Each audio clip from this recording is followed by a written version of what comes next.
Territori i Kosovës për datën 24 qershor do të karakterizohet nga moti qëndrueshëm, me kthjellime të shumta në pjesën më të madhe të territorit, por në zonat juglindore dhe ato kodrinore priten vranësira kalimtare dhe reshje të lehta pasdite.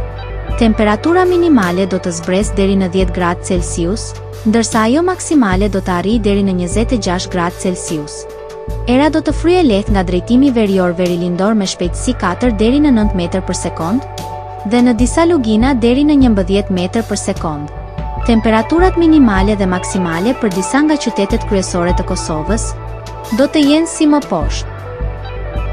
Mitrovica, 10 deri në 25 gradë Celsius. Podujev, 10 deri në 24 gradë. Skënderaj, 10 deri në 23 gradë Celsius. Pej, 11